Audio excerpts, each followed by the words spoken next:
Morjesta kaikille. Minä olen Miikka Pakarinen ja vieressäni on William Julkunen. Morjens. Tervetuloa seuraamaan Kokkaa IT-ohjelmaa. Mitäs me Miikka tänään tehdään? Tänään sukelletaan riisin ihmeelliseen maailmaan. Me tehdään itse marinoituja kanan siipiä jasmiiniriisin kanssa ja sitten tehdään tuommoinen sienirisotto. Meillä on tässä tämmöisiä maustamattomia kanansiipiä, niin tehdään näille semmoinen itse tehty marinaadi. Tähän ruokaan voi käyttää myös semmoisia valmiiksi marinoituja kaupan kanansiipiä, mutta jos haluat tätä itse tehdyn marinaadin tekemistä kokeilla, niin kannattaa ostaa maustamattomia kanansiipiä. Ja jos niitä ei taas kaupasta löydy, niin sitten voi ostaa niitä valmiiksi marinoituja, niin niistähän voi pestä sen marinaadin pois. Niin niihin voi sitten kokeilla kaikki erilaisia kivoja marinaadeja päälle. Aloitetaan tämä marinaadi 0,5 desiliä rypsiöljyä. Sitten laitetaan kaksi ruokalusikallista hunajaa. Maustetaan tämä marinaadi. Meillä on tässä, laitetaan 1 ruokalusikallinen karria siihen joukkoon. Ja sitten jos tykkää vähän tulisemmasta, niin voi maun mukaan laittaa tätä chiliä. Me laitetaan nyt semmoinen 1 ruokalusikallinen tämmöistä chilirouhetta. Suolaa.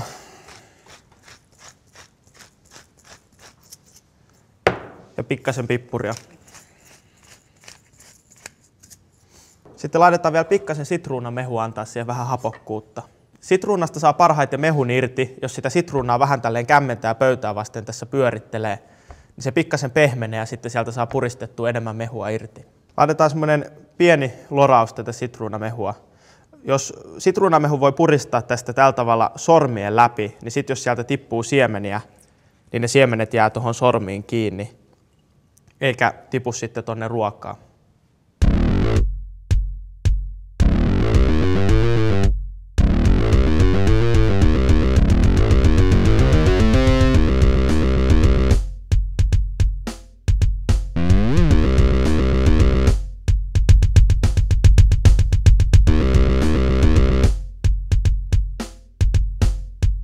Nyt tehdään sienirisottoa. Eli pistetään ensin vettä lämpeämään. Kun vesi kiehuu, lisätään siihen tämmönen kanaliemifondi. Saadaan tuohon risottoon ja riisiin hyvää makua. Vesi on lämpeämässä. Aloitetaan sipulien pilkonnalla.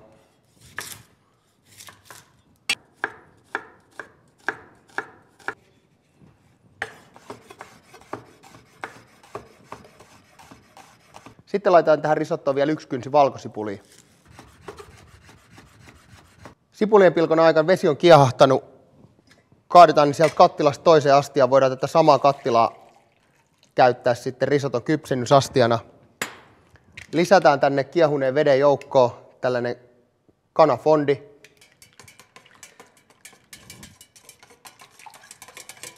Sekoitetaan se. Aloitetaan tuo risoton teko. Eli tämmönen kasari on siihen hyvä. Heitetään kattilaan nökärän voita. 2 hengelle hyvä määrä risottoriisiä on semmonen 2 desiä. 2 hengelle sopiva määrä risottoriisiä on 1,5–2 desiä. Mitataan se määrä.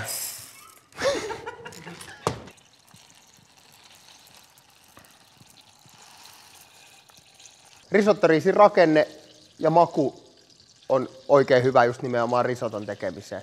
Eli eri riisilajikkeet maistuu vähän erilaiselle. Nyt meidän voi on lämmintä. Kuulotetaan tätä riisiä ensimmäiseksi, eli kaadetaan riisit. Risottoriisistä pitää muistaa, että sitä ei saa kuulottaa liian pitkään. Jos risottoriisiä kuulottaa liian pitkään, sen pinta menee kiinni ja se ei enää ota vettä kunnolla vastaan, jolloin se kypsyy paljon kauemmin kuin se normaalisti kypsyy sen 20 minuuttia. Nyt kun riisit on kuulotettu, heitetään sinne joukkoon sipulit ja valkosipulit kuulottumaan.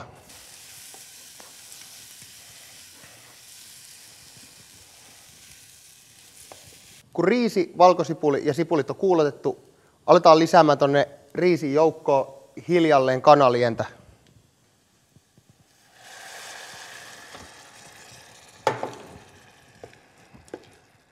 Hiljalleen lisätään nestettä, tarkkaillaan tota riisin kypsyyttä samalla. Se riisi imee hiljalleen sitä nestettä itseensä. Jos sä lisäät liian paljon kerrallaan, niin siitä riisistä tulee liian irtonaista. Eli kun pikkuhiljaa lisätään, me saadaan tähän risotto oikeanlainen rakenne. Se on pikkasen kiinteetä, mutta se on kuitenkin semisti irtonaista.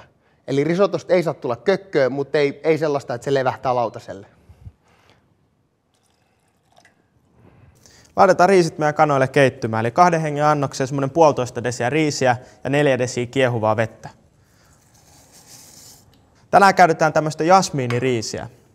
Maustetaan tämä riisi vielä suolalla ja pippurilla. Tänne riisijoukkoon voi, jos haluaa vähän itämaisempaa makua, niin laittaa esimerkiksi kaardemumman siemeniä tai sitten vaikka tähtiannista joukkoon. Riisit on nyt lisätty kiehuvaan veteen, niin laitetaan siihen kansi päälle ja annetaan näiden keittyä hiljalleen miedolla ja lämmöllä siihen asti, kunnes kaikki vesi on imeytynyt. Risotto näyttää ihan hyvältä. Lisäillään tähän vielä pikkasen nestettä. Ja tässä vaiheessa voitaisiin laittaa jo sienet tänne joukkoon. Eli meillä on kantarellit sekaa. Tässä vaiheessa kypsennystä. Niistä saadaan sinne hyvää sienenmakua. Tätä riisiä on hyvä välillä vähän maistaa, kokeilla sen kypsyyttä. Lusikalla pikkasen. Ja kuten näkyy, riisi on vielä irtonaista. Se ei ole mennyt ihan puuroksi. Sitten laitetaan sekaan parmesaaniraastetta. Jätetään pikkasen siihen päälle koristeeksi. Sekoitetaan parmesaanit tänne sekaan.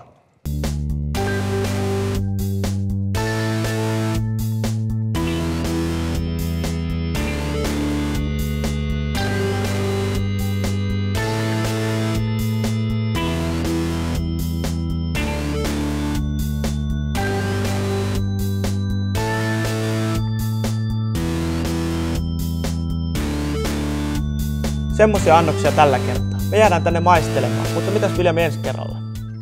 Me tehdään ensi kerralla keittoja.